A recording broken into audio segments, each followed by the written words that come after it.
Well, good evening, everyone.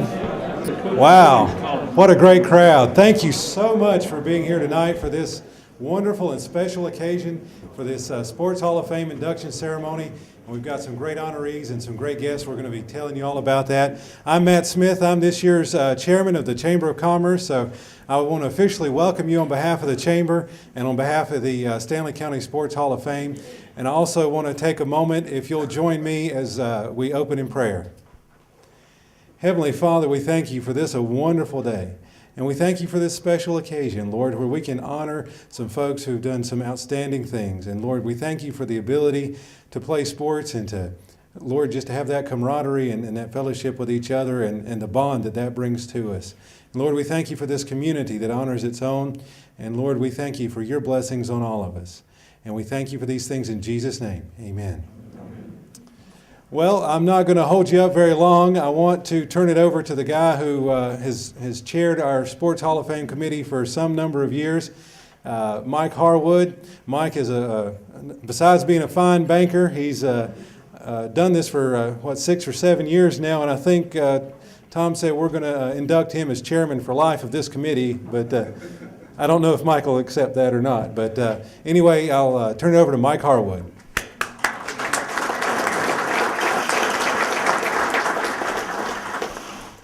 Appreciate everybody coming tonight. We'd like to welcome you to the 2012 edition of the Stanley County Sports Hall of Fame. And I realize how old I'm getting, have to put these things on. But anyway, we appreciate you coming. We really do. It's a nice event that we've always been able to put together, and we really have some very deserving folks that have been nominated and some very deserving folks that have been inducted. And we hope this continues for many more years to come. We certainly would like to congratulate this year's inductees, Rick and Donnie. You guys, obviously, if you've read their write-up in the program, realize how deserving they are. And we couldn't be more happy to have them as our 2012 inductees. As always, with one of these events, one person can't do it all, and so we have a committee of folks that helps put this night together. And I'd like to recognize those guys and gals that are on the committee, and if they would stand when I call your name, and we'll give them a round of applause. On the Sports Hall of Fame committee, we have Reed Furr with Stanley Community College. We have Jack Ingram from Pfeiffer University. Ben Jolly with Stanley Regional Medical Center. We have Mark Mabry from Mabry Insurance. Brett Spate, First Citizens Bank. Janet Sistar from Stanley Community College. Toby Thorpe, City Parks and Recreation, Albemarle City Parks and Recreation. Jordan Morgan from Home Savings Bank. And also I would like to thank the Chamber of Commerce staff, Deidre and Tom and Stephanie, for all their hard work. Thank you.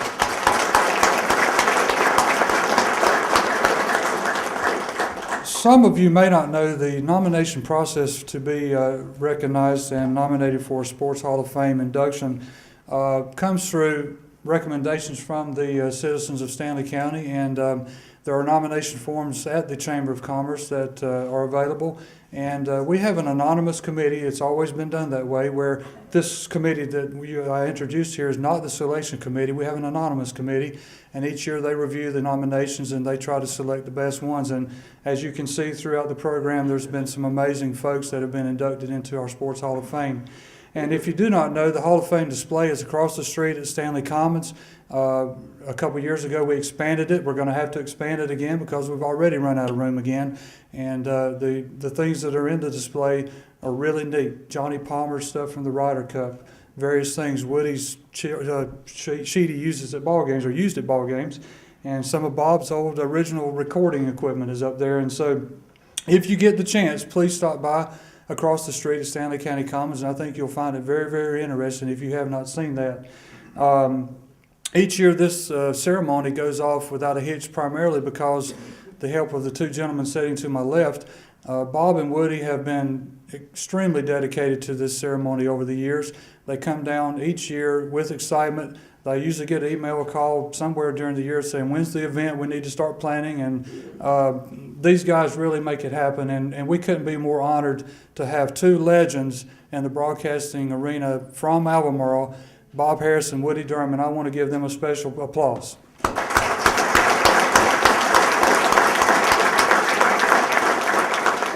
And we also would like to thank our speaker, Mike Jaminski, for coming over to Albemarle and Stanley County, God's country, the Central Park of North Carolina, we call it. And as everyone knows, this past week we lost a great gentleman in the western part of the county, Joel Honeycutt, to just a dreaded disease, ALS, Lou Gehrig's disease. And Mike has asked that the chamber make a $500 donation to the Joe, let me make sure I say this right, Joe Martin ALS Foundation in Charlotte. So we'll be making a donation on Mike Jaminski's behalf to the Joe Martin ALS Foundation, and appreciation for him coming to Stanley County.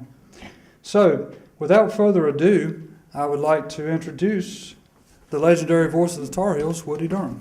Thank you, Mike.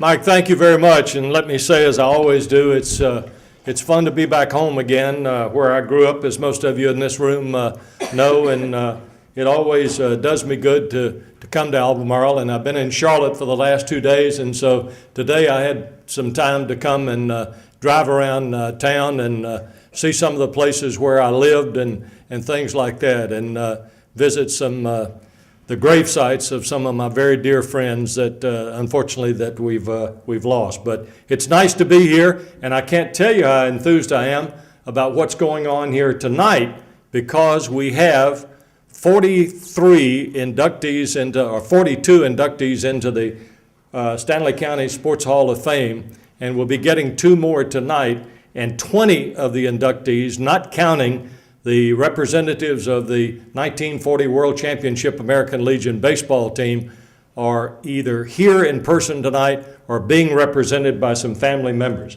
So bear with me, and if you want to follow along, turn almost to the back of your booklet, and we'll be starting with the first Hall of Fame class in 1989. And of course, represented in that class is a gentleman who was in the public school system for 36 years as a teacher, coach, principal, superintendent, and trustee of Stanley Community College. And so many of us in this room could talk for a long, long time about the impact that this gentleman had on the lives of so many of us in this room, and we were coming along either playing football for him or just being associated with him. And I can't tell you what a great event we had recently at the Stanley Community College, when over 60 of the fellows who played for him during his time as the coach, where he won over 100 games for the Bulldogs, and that was a very, very special occasion. Ladies and gentlemen, Coach Toby Webb.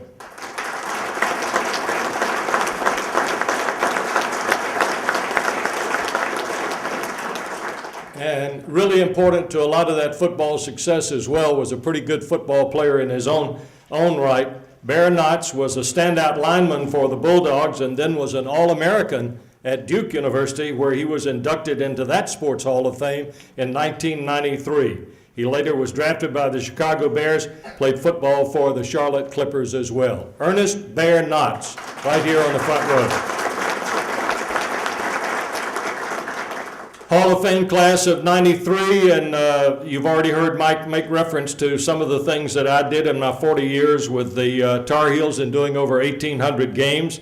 And it was just in my wildest dreams. I never expected to have a ride like that at any time in my professional career. And of course, Bob Harris has just completed his 36th year as the voice of the Duke Blue Devils, and we've both been fortunate, as Bob would tell you, to have gone to a lot of big-time sports events and had some big-time basketball teams to talk about. And so Bob Harris will be coming up a bit later to handle a big part of this program. Now let's go to the Hall of Fame class of 1995. Charles Meisenheimer. He is represented by his son Jim Meisenheimer tonight. He was schooled in Richfield, got his degree in Chapel Hill, and his teaching and coaching career then began. For 30 years, he was with Richfield, now North Stanley, as a principal, and even in retirement, helped the school out by teaching algebra as a volunteer, and the ball field is named in his honor. Jim, would you stand up as we recognize Charles Meisenheimer? Thank you, Jim. I saw this next gentleman from the Hall of Fame class 1998 just a moment ago. David Holcomb, in his 30 years as a high school basketball coach, he compiled 536 career wins, was a coach of the year 15 times in the conference, and had his team ranked in the top 5, making him the active winningest coach in North Carolina when he retired in '93. He is also a member of the Pfeiffer University Sports Hall of Fame. Dave Holcomb. Dave? Pamela Clark is here tonight representing her brother. Rod Broadway, an Oakboro native, has coached on the collegiate level for over 30 years and is now head coach at North Carolina A&T. He was an All-America standout at West Stanley as a player and an All-ACC defensive tackle at Carolina. He, of course, has been head coach at Grambling as well as North Carolina A&T. Rod Broadway, Pamela Clark. Pamela, would you stand and let us congratulate you on Rod's behalf?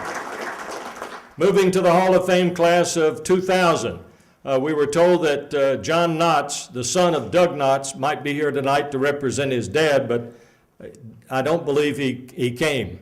And but every time we bring up a Knotts tonight, we're going to say Bear and Elner are the representatives because we've got a few more to talk about.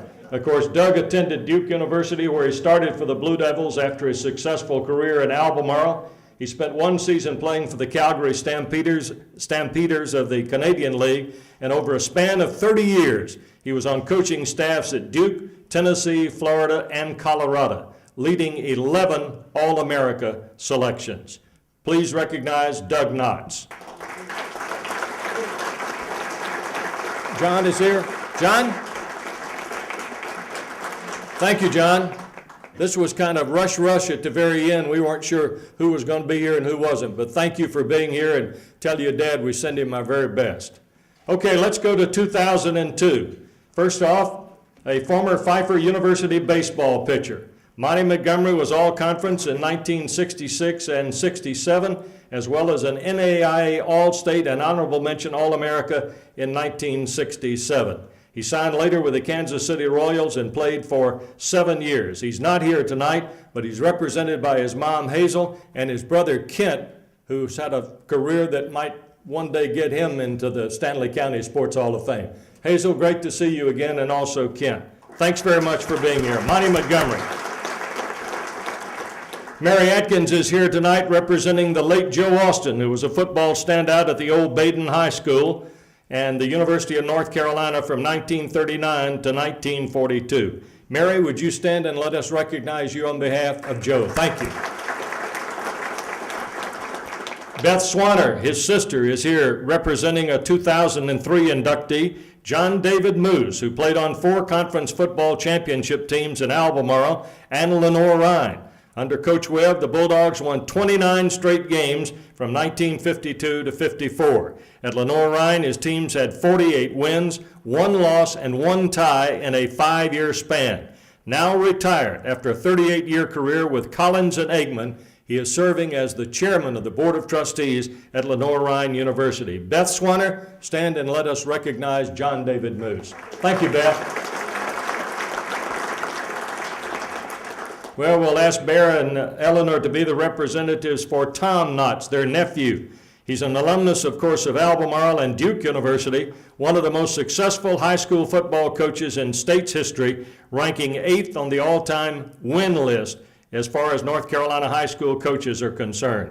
His teams at Harding, West Charlotte, and Independence won 296 games, winning 7 state championships in 11 appearances and 14 state semifinal matchups.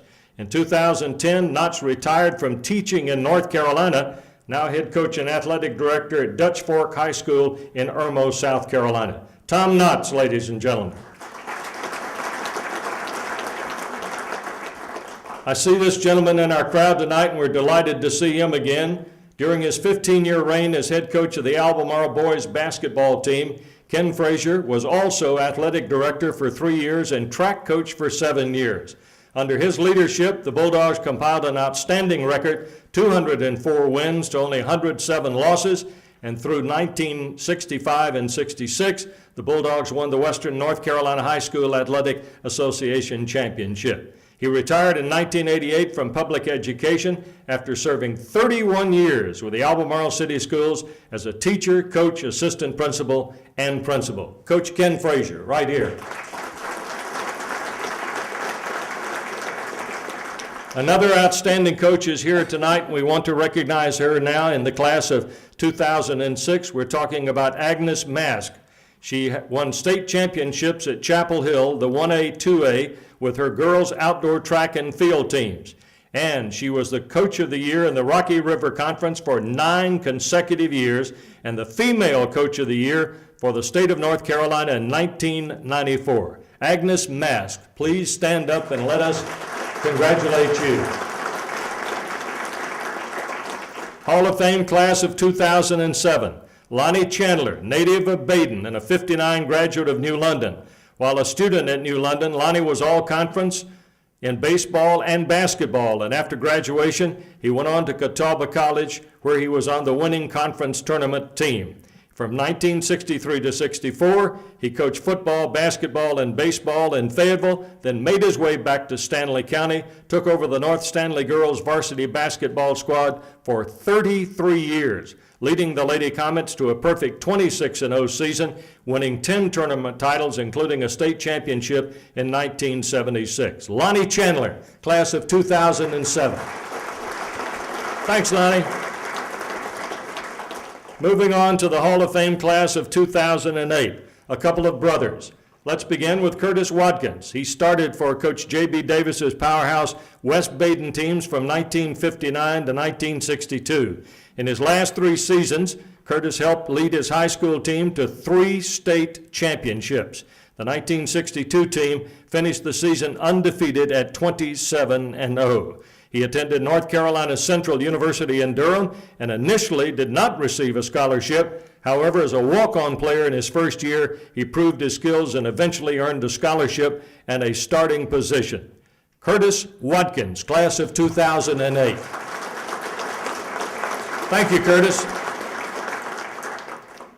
His late brother, Johnny Watkins, is well represented tonight by his wife, Sandra Watkins, and also Stephanie Watkins is here.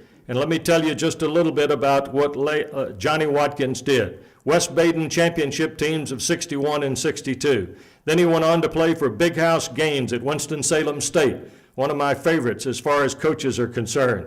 As a junior in Winston-Salem, Watkins teamed with future NBA star Earl the Pearl Monroe to lead the Rams to the 1967 National Championship in basketball. The same year, Johnny played golf for the CIAA Championship golf team at Winston-Salem. Unfortunately, we lost him in 1991, but in '92, he was inducted into the Winston-Salem State Sports Hall of Fame as a member of that '67 championship team. So would Sandra Watkins and Stephanie Watkins please stand for the late Johnny Watkins. Corey Watkins as well. And our final inductee that we want to introduce at this time is Orge Patterson Cooper, who was born in Albemarle in November of 1917, was a '36 graduate of Albemarle, where he played baseball, football, basketball, but was a sensational pitcher known for his splendid hook and fastball. He lost only 1 baseball game in high school from 1936 on. He played professional baseball and was on a major league roster as a member of the Philadelphia Athletics under the late, great Connie Mack in 1946 and 47 as a pitcher and a first baseman. And unfortunately, we lost him in March of 1993 at the age of 75. He's represented tonight by Janice Green. Janice, thank you. So ladies and gentlemen, those are the past inductees into the North Carolina, or I keep saying North Carolina. Some of them deserve to be in the North Carolina Sports Hall of Fame, I'll tell you that. But oh, I did. I saw him later and didn't have him marked on the list. Coach Farabee, I know if we're going to have a gathering of Hall of Famers, you're going to be there. Joe Farabee. Nobody, I don't think, will ever be able to top the record he compiled as far as a baseball coach for Pfeiffer and the other coaches' coaching jobs that he had as far as American Legion baseball is concerned. The reason nobody will ever top it is his teams won 677 games, 10 conference titles, and 5 NAIA state titles. And he holds the state record as an American Legion coach with 694 wins and 4 state titles. And he is in the North Carolina Sports Hall of Fame. Coach Joe Farabee, right here. Let's give a tremendous round of applause to all of these folks who are here tonight.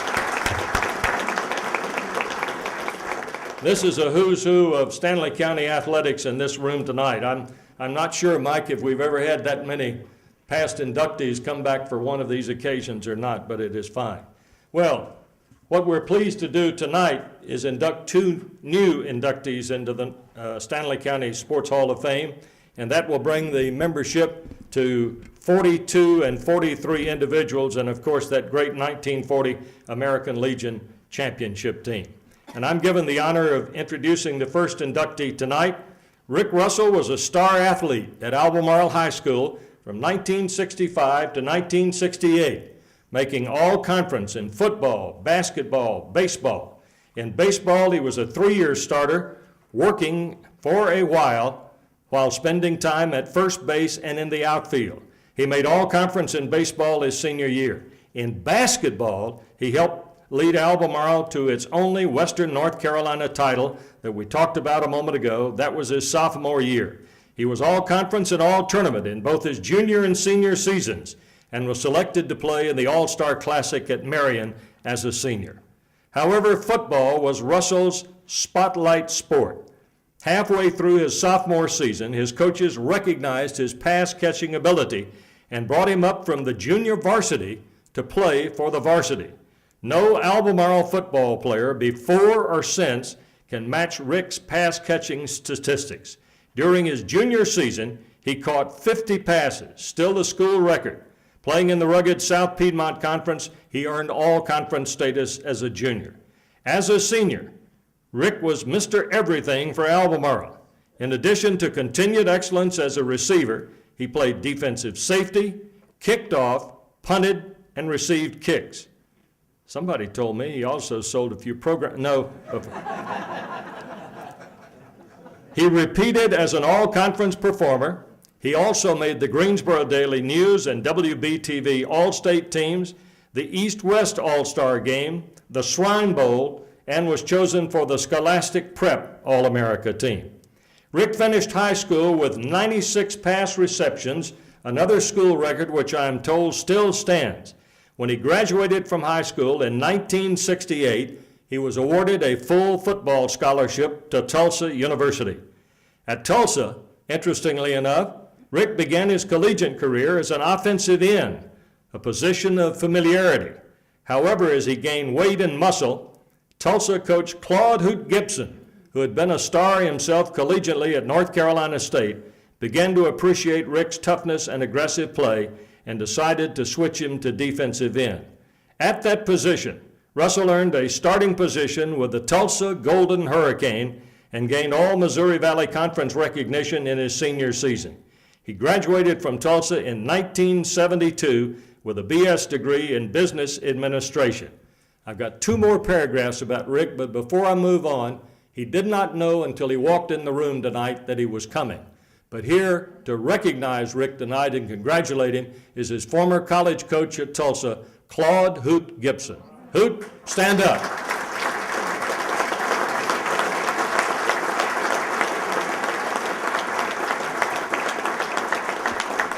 I saved these 2 paragraphs for last because of what they tell us about Rick and all of the stats that you've been listening to. In December of 1995, the Stanley News and Press ran an article naming an all-time Albemarle High School football team. Rick Russell was selected as a split end. In March of 1966, the paper ran another article naming an all-time Albemarle High School basketball team. Russell was selected as a power forward and was the only local athlete named to both of those teams. He's married to the former Rita Blaylock of Albemarle. They have 1 son, 2 granddaughters. He's currently a vice president with Home Savings Bank and serves as manager of the bank's main branch on North 2nd Street in downtown Albemarle. And despite the fact that as a Little League pitcher years ago, he threw a high, hard fastball that some umpire who was filling in that night for an umpire that couldn't work basically turned away from it, knowing it was a high pitch, and the ball got nicked just enough to hit old Woody in the throat. And I went down for the count, believe me. But despite that, Rick Russell is the 44th inductee into the Stanley County Sports Hall of Fame. Rick?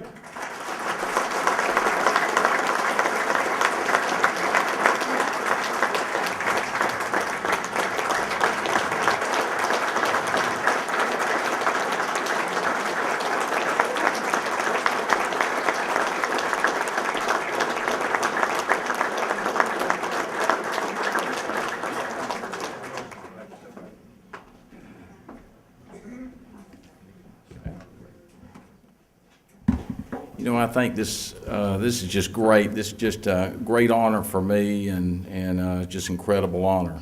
And Woody, you know, I'm going to hurry up, and everybody said we want to make sure that we eat. Everybody's hungry tonight, so I'm not going to take long. I'm here tonight to say thank you and to share this honor tonight with everyone here. I've had a lot of people to help me. You know, I look and see a lot of faces out here that's marked my life, and the joy and love everyone has brought to me. The other day I mentioned to my buddies Randy Malden and Jordan Morgan, I said, I've been out of school for probably about 45 years, I guess, and I said a lot of things have changed. I said, we used to wear Chuck Taylor Converse canvas high-top tennis shoes. In fact, I think I still got a pair that I wore when I was clowning. But they've gone to leather now and some other materials and stuff. And I said, well, God, I just wonder if that would have helped me jump any better. And it wouldn't. I know it wouldn't.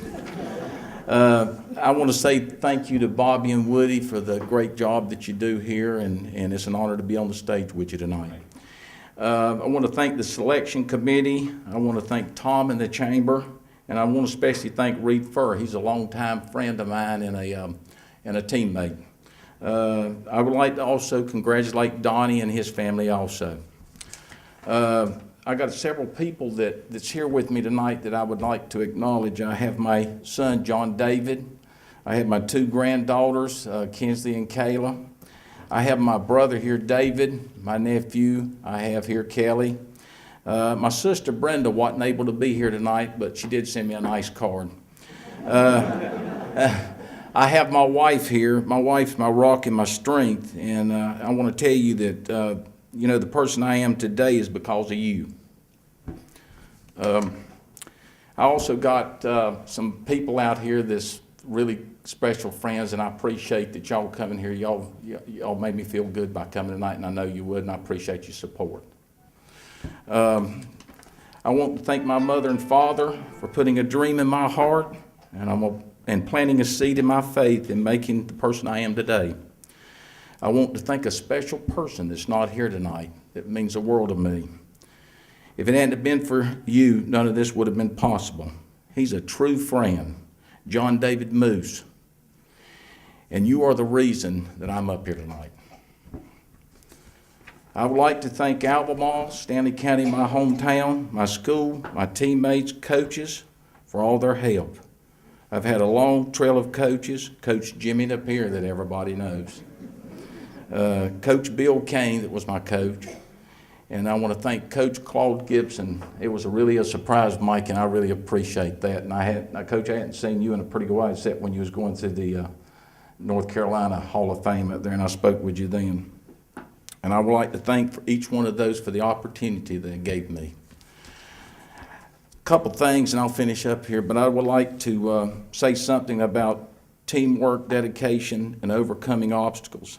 Something had happened on a certain Saturday in 1970, and I know Coach and probably the rest of y'all can relate to this, but I'm going to read this. It's one of the worst tragedies of college sports history. A plane carrying Wichita State University football players, athletic staff members, and team boosters crashed at approximately 3 p.m. on a mountain near Silver Plume, Colorado, while en route to Logan, Utah for a game with Utah State University. They had two planes, the gold and the black, because that's their colors. The gold plane in Martin 404 carried 36 passengers and a crew of 4. 29 persons died at the scene. Trainer Tom Reeves and player John Taylor died later after receiving medical attention for their injuries. The future of the 70 football season was in doubt, with decision lying in the hands of football players, university officials, and eligibility rules. The NCAA had no objections of using freshmen in the remaining games. Neither did the Missouri Valley Conference. The football players decided to continue the season, which was later designated as a second season. The reason I share this with you tonight is because I was fortunate, and Coach Gibson was too, to be on a team that played Wichita State. And they were on our schedule from 70, 71, and 72. These pickup players that was out there, freshmen and stuff, and people that they pulled off the campus and stuff, they put up a hard fight, and this was inspirational to all of us, even at a young age. And it was just overwhelming. And what I relate that to is a team that I played for here at Albemarle. We had togetherness, teamwork, and dedication. And that was the 1966 basketball team that Coach Frazier coached. We had senior leadership that was unbelievable. We had David Smith, Tommy Smith, Bobby Overcash, Tom Webb, Bob Townsend, Bill Trivet, and it paid off. It took all of us, Mark Mabry, Jimmy Harwood, Johnny Little, and Billy Howe. As a team, we all depended on each other, but also we depended on the ones beside us. And we had a coach that I mentioned a while ago, Coach Frazier. He was a player coach, and I know y'all have heard that many a times when they talk about coaches. Coach, I want to thank you for teaching me the game, but I also want to thank you for teaching me about life. You too are why I'm up here tonight. I want to thank Jesus Christ, my Lord and Savior, and for carrying this heavy load on his back all these years. In closing, I would like to say, never know what your life will be, but I have had a good one with a lot of help and wouldn't change anything. Thank you again for this award.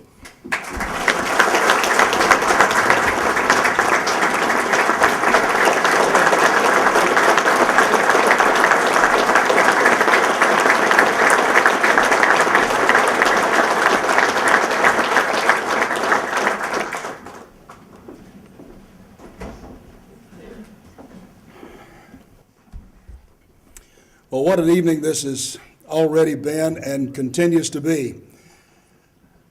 I'm happy to be back on the red clay soil of Stanley County too, and see so many special people out there, so many faces that I've known in my almost 70 years on this planet. So many people have done so many great things for me, and all you coaches know who you are. I've thanked you many times, but to those of you who have been friends and colleagues and accounts who bought advertising from me and whatever, I thank you. It's good to be back.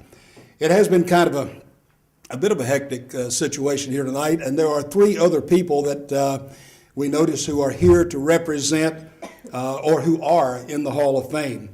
And I would like to fill those in very quickly, starting with a member of the class of 2011.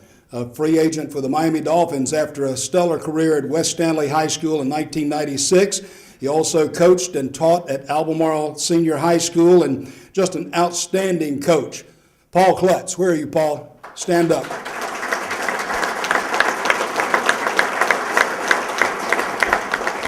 There are two other deceased members who are enjoying representation here tonight. And one of those is a man I knew probably from the time I grew up, because we lived right around the corner from them on North 4th Street. They lived on Montgomery. He lettered in 4 sports at Albemarle: football, basketball, baseball, and tennis. Then went on to earn all-conference honors at Appalachian State. Bill Furr, class of 1997, is represented tonight by his daughter, Boogie. Barbara Morton.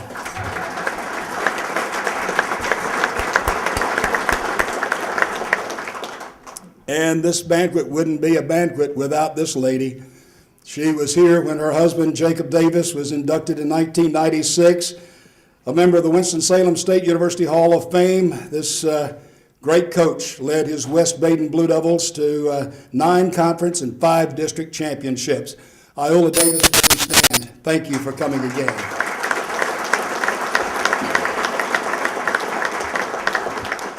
When Mike called me to let me know who the two inductees were going to be for this year, I kind of realized just how old I'm getting, because I've known these two since they were Ricky and Donnie. And as you heard Ricky refer to me as Bobby, that's how he knew me for a number of years when we ran the halls of North Albemarle Baptist Church. Rick's dad was my Sunday school teacher for a couple of years, and I've known him since he was born. And but Donnie and I were both members of 2nd Street Presbyterian Church a little later on, played a little softball together, and had known his family for quite some time. I did have the pleasure of broadcasting several football games that he played in at Albemarle Senior High School. And even though we were mostly doing West Stanley in my early career at WZKY, we did baseball and basketball for the Albemarle games and then filled in with the other schools when we could. Donnie was an amazing all-round athlete. He was selected to the all-time Albemarle High School football team that was in the Stanley News and Press, and he, of course, was picked as the school's best all-time quarterback. Shucks, I recognized all that in 1969, and I've got the evidence. My all-county team, 1969, quarterback Donnie Davis, and he even signed it to verify it. But one of the best things that happened to him while he was here was Will Campagna.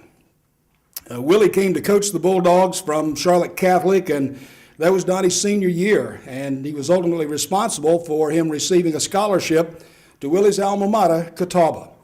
Now, most quarterbacks on a team that wins 3 to 4 games a year don't even get looked at by college programs, but Coach Campagna made sure that Harvey Stratton, who was a coach at Catawba at that time, knew who he was and knew of his abilities. He was a diamond in the rough, so to speak, and he didn't disappoint.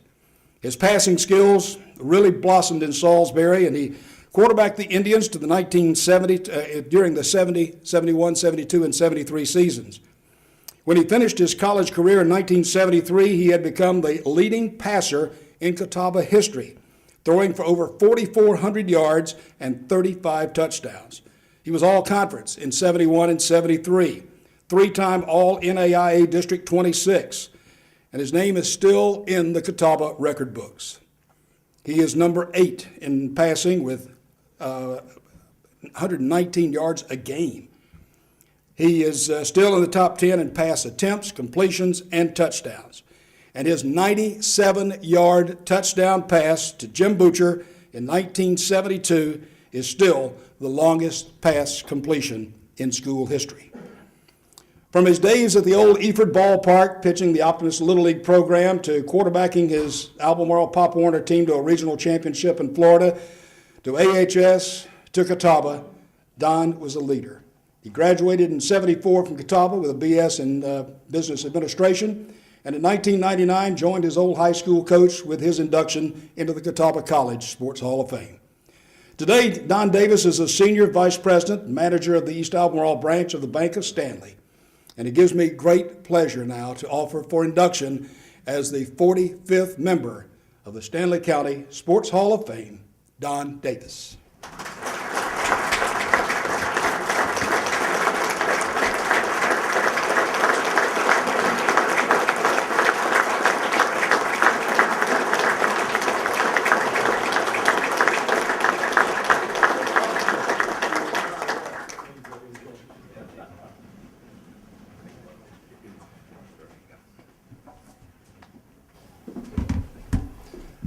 Good evening.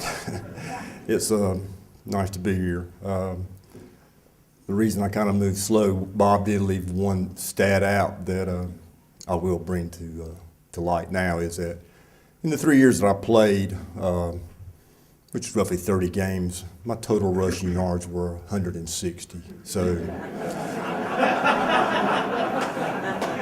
if I moved like a turtle, it was an illusion.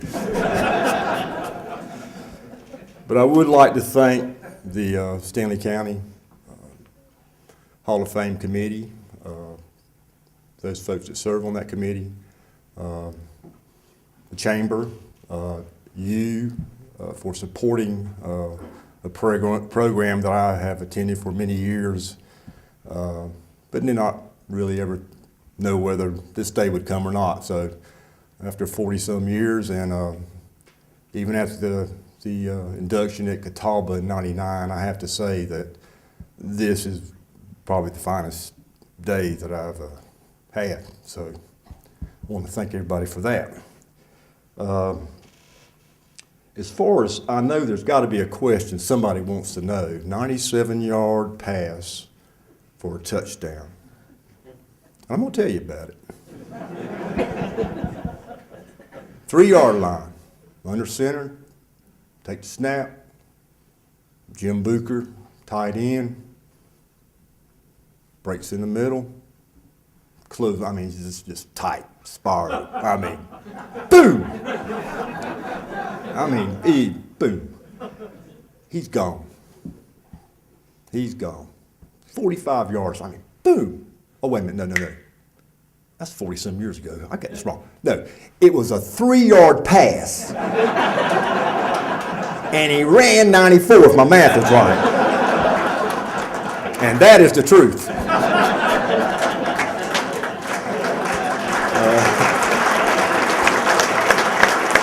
So numbers can be deceiving, as I find in the world of banking. So anyway, I would like to recognize some of the folks that are at my table that are very special in my life. My wife Brenda, of 30-plus years, a young man that's doing a very good job with the young adults that we have in our high school system today. I'm very proud of him. Seth Smith, offensive coordinator for the Albemarle Bulldogs, a very integral part of the winning that Albemarle has enjoyed for a number of years. And that's my thoughts about it, and you may have different ones, but we can talk about it after the speech here.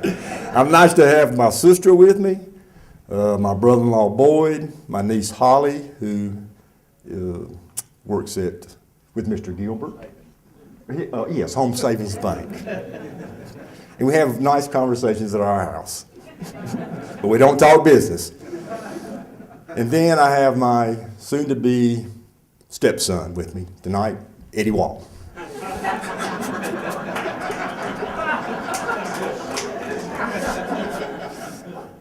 Eddie's a Catawba graduate and works with me at East, and we've come to have I consider a very strong bond, and I love him very much. I would tell you the name of the business that we have that is inside of the organization of the Bank of Stanley, but I have been instructed that if I do, I'm in trouble. All I can do is tell you that it's S&D Repo. For those that want to know what that means after I get done speaking, you can ask me. But again, thank you for this honor. Oh, yes, thank you, Holly. 3 or 4 months ago, and I did that on purpose. 3 or 4 months ago, we realized every year that our granddaughters and my daughter, who live in Albuquerque, they normally come usually during the month of July, and my oldest granddaughter would normally come next to last week in the summer. So it was a nice surprise. She's here tonight. We picked her up yesterday at the airport, not knowing that I was going to be doing this on this night. But my special sweetheart, Chloe Grace Nicola, visiting us, or me, our family from Albuquerque, New Mexico. If you would stand up, please. You're the only one I'm going to ask to stand up.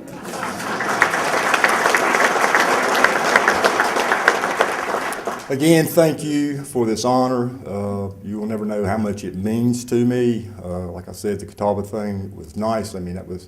But when you're home, when you come back home, and after these many years, you get this kind of recognition. It really touches your heart. And one last thing is that I don't know how many people in here, but sorry that my dad was not here to see the '99 induction or this induction, but. He was very active in my life and a lot of other folks my age and maybe a little bit younger as far as Pop Warner football and then the Stanley Patriots and just all kinds of things. I mean, he loved sports, and he was a good athlete himself. But anyway, again, thank you. Get on, let Mr. Jaminski give his talk. And again, thank you, Chamber and Hall of Fame Committee. Thank you.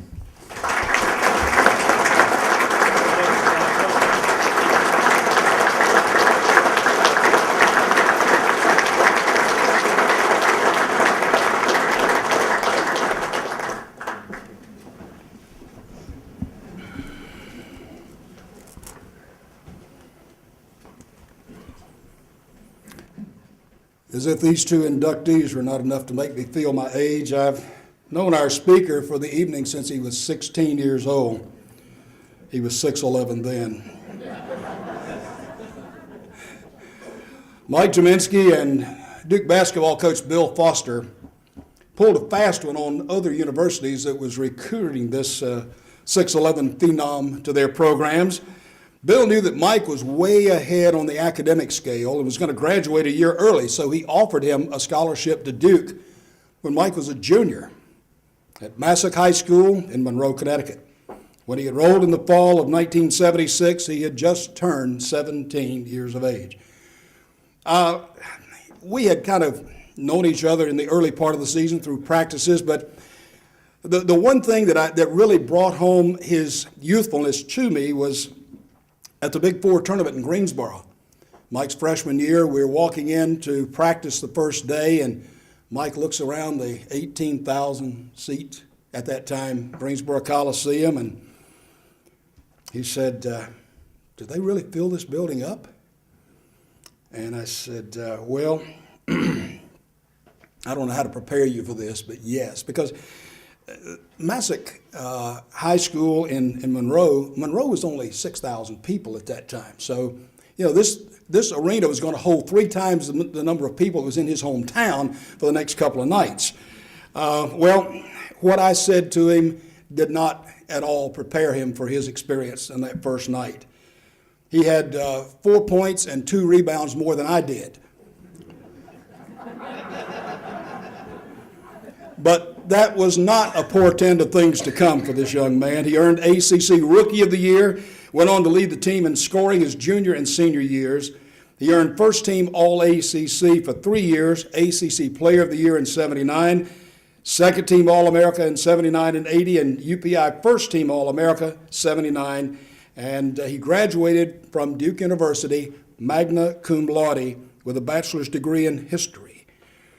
At the time, he was the career leader in points, rebounds, blocked shots. He's still second in career rebounds and 5th in points. Prior to his last home game in 1980, the Duke Athletic Department pulled a surprise on him that I think might have affected him adversely that night. And I believe it was against the Clemson Tigers. And Mike's number 43 was retired, will never be worn by anybody else in Duke basketball history. And quite an honor for him. The number hangs in the rafters at Cameron Indoor Stadium. In 2002, he was named the ACC's 50th anniversary men's basketball team, but the accomplishment that Mike is most proud of, and I've heard him say this so many times, he was an academic All-America, not once, not twice, but 3 times. That's unbelievable. Drafted in the first round by the New Jersey Nets, he played for them from 81 to 88, went on to play with the 76ers as well as the Charlotte Hornets, and then a brief time with, should I mention that? That's just Milwaukee. Nah, don't even talk about it. Jaminski retired in 1994 after a 14-year career in which he scored more than 10,000 points and grabbed over 6,000 rebounds. Did you ever foul out? One time. In his entire career, high school, college, and pro, one time he fouled out.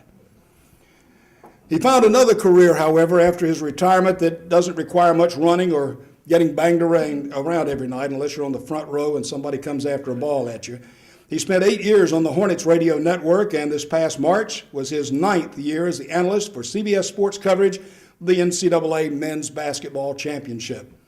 He serves the same role for the Fox Network on their coverage of ACC basketball.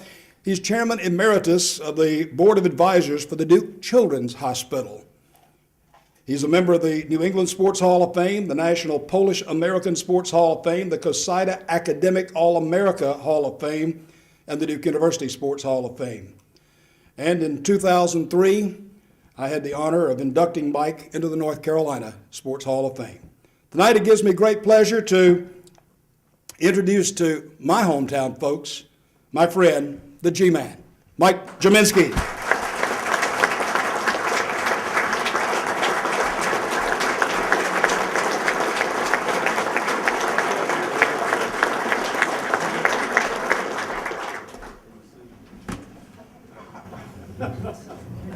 Since I'm appreciably farther away from the other microphone here, I think I'm going to use this one instead. I like to wander around a little bit. Being the last speaker has certain pitfalls. It's like being Liz Taylor's seventh husband on their wedding night.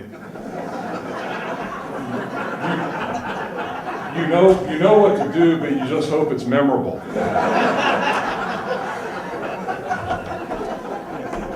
I want to thank Mike Harwood for asking me to be involved with this, along with Bob and Woody. And Mike and I have gotten to know one another and started talking about what we do for hobbies. And it's kind of interesting. I found out his hobby is ice fishing, which a little unusual for this part of the country. But we were talking. He was talking about ice fishing season opening last year. He got this really beautiful flat piece of ice, cut a hole in it, sat there and stuck his rod in the water. He's sitting there for about 10 minutes, and all of a sudden he hears this voice say, "There are no fish under the ice." So he thought this was a little odd. There wasn't anybody around. He was alone out there in his solitude. Another 10 minutes goes by, and he hears the same voice booming above him, "There are no fish under the ice." So he starts looking around and sits there a few more minutes, and finally the voice comes again, "There are no fish under the ice." And he looks up above him and he said, "God, is that you?" And the voice replied, "No, this is the rink manager. There are no fish under the ice."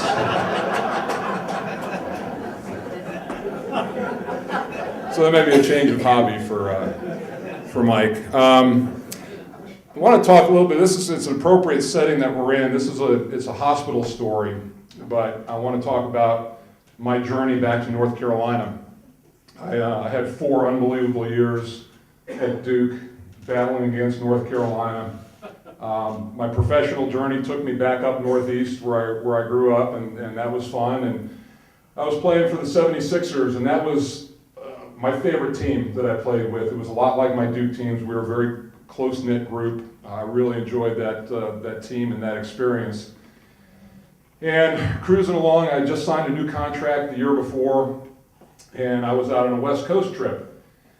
And I get a knock on the door. I was out in Utah, and a lot of times what I do on a trip is I take my phone off the hook just as I wanted to make sure that I got some sleep, didn't want anybody calling me. So I get a knock on the door about 6 in the morning, and it's my trainer. And my wife had called him to come and have him wake me up. So he knocks on the door. I look at him and say, what are you doing? And he hands me the USA Today.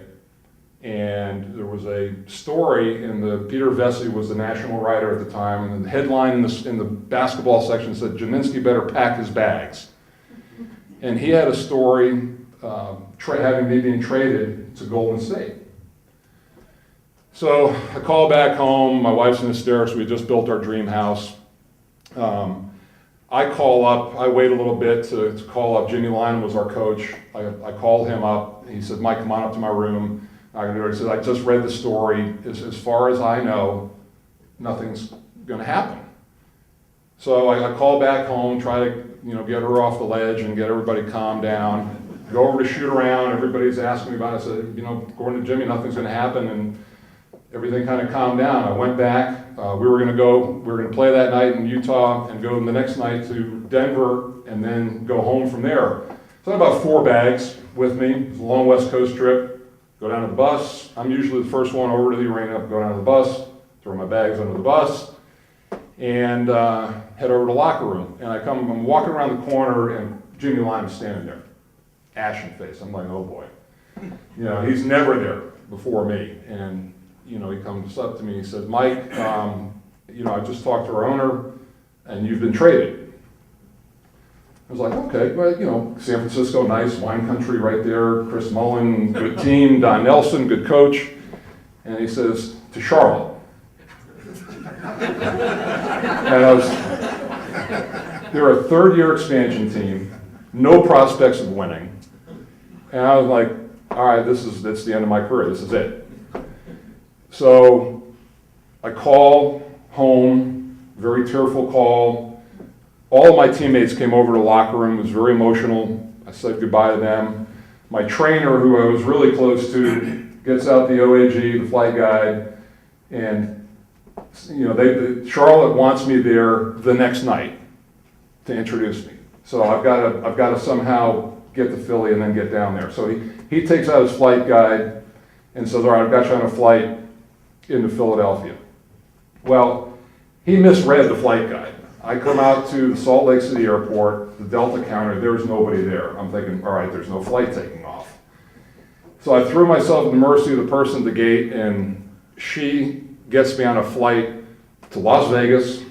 I get into Vegas at 1 in the morning. I got a red eye to Atlanta. I get there at 6 in the morning, and then a flight up to Philly.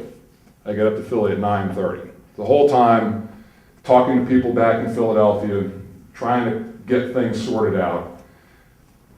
I get back to my house. I've got 4 bags packed. I pack 3 more bags.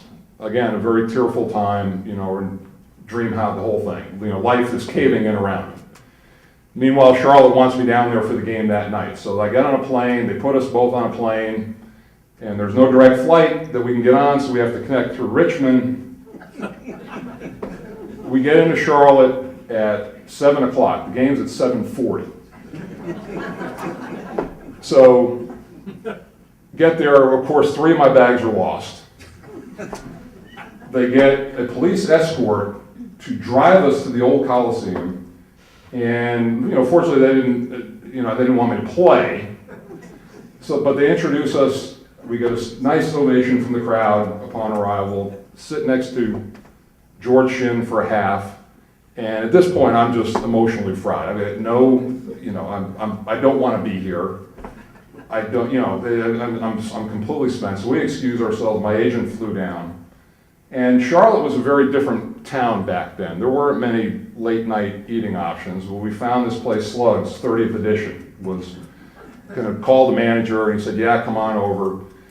So went over there and just got hammered. I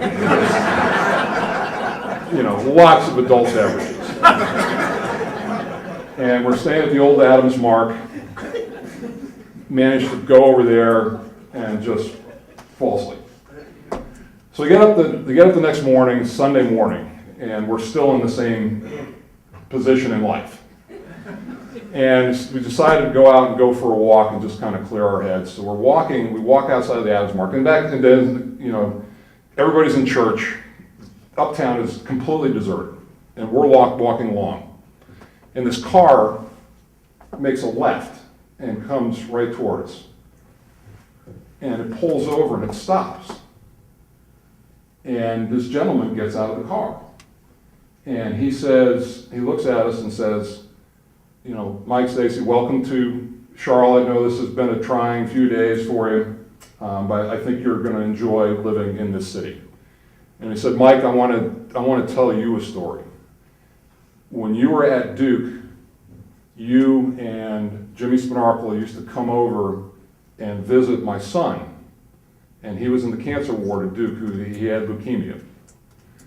And Jimmy's sister was the one who got us involved with that. She was in med school.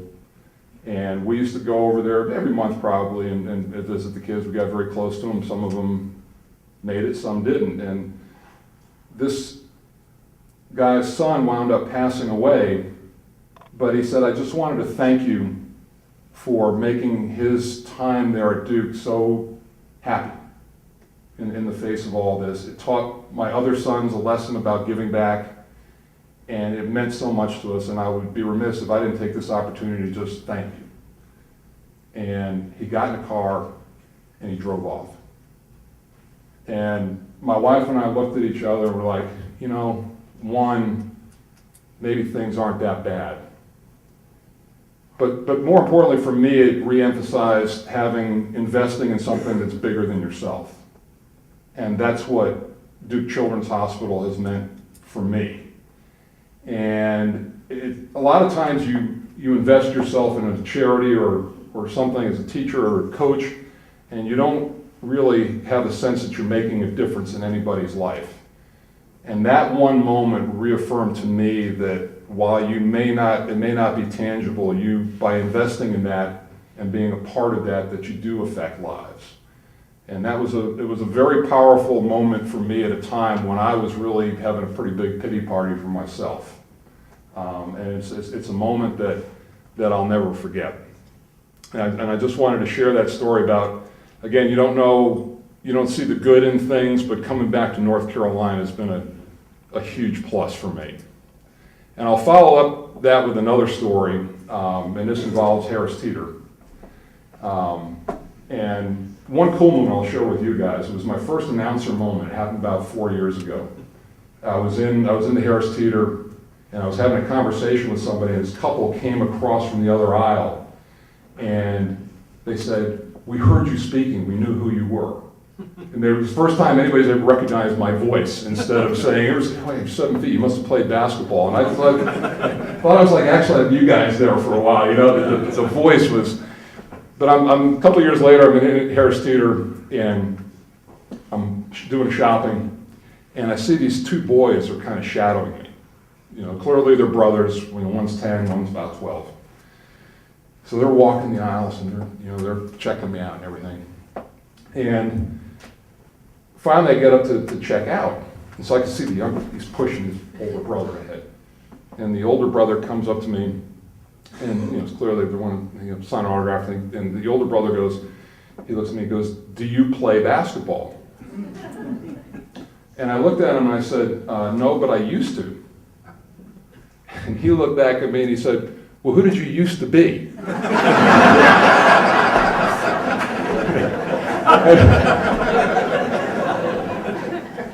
And I just cracked up. I thought it was a great line, but it also made me think too that, when we talk about statistics and bios and all of that, I always felt like basketball is what I did.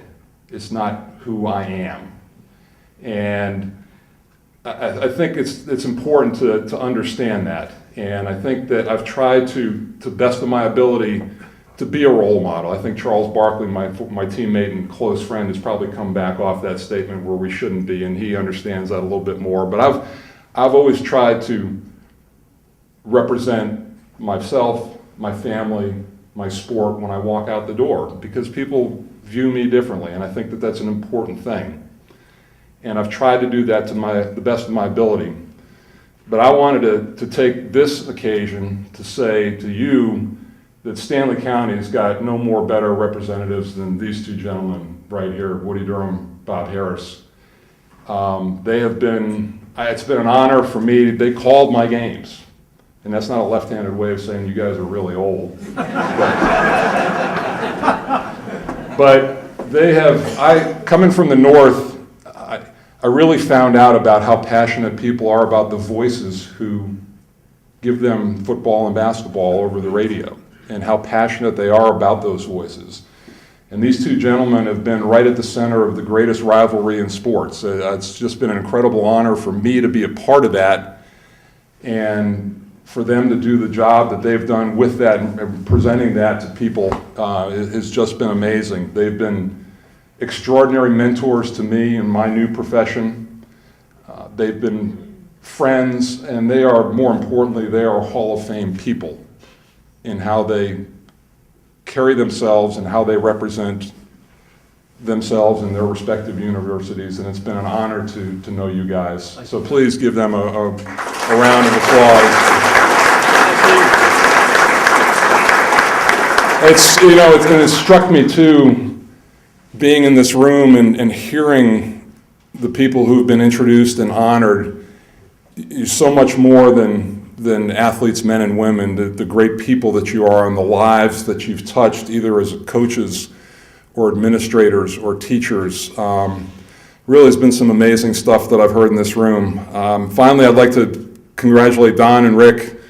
I've been very fortunate to have been honored in a number of Hall of Fames, and every single time it reminds me of where I came from, where I am, how I've gotten there, and more importantly, who has been there with me that whole time: family, coaches, teammates, friends. It's an amazing time to just reflect on everything, and it's a very powerful night. And I'm so very honored that you all have invited me to come and share this night with you all. This state of North Carolina has got an incredible athletic tradition.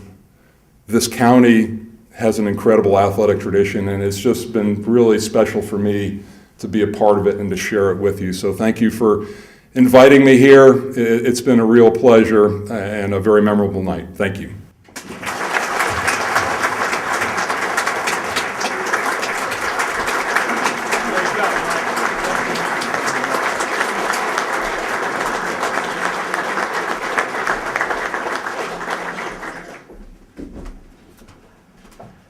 Okay, we're almost there. Time to eat. I'd like to apologize to Woody and Bob also. You would not believe how incredibly difficult it is to try to keep track of all the former inductees and their representatives as they enter the building, because everyone's talking and everything's going on. But I did want to make mention that Ann Bird is here tonight representing Don Montgomery, and we're sorry we missed her as well. But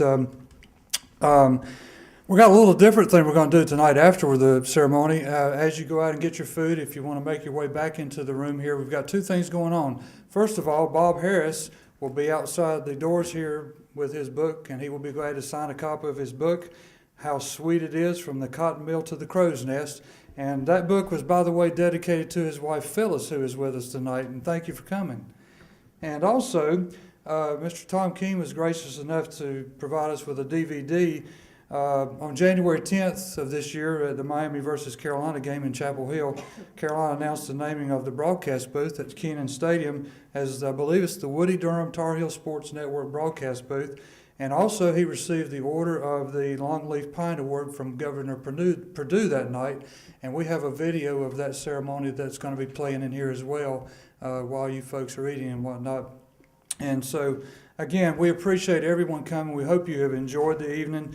Again, we thank all the folks who helped put this thing together. And I will close by telling you one quick story. I mentioned to Woody earlier that being the Charlotte Bobcats official scorer, I have the distinction of being the scorer for the worst team in NBA history.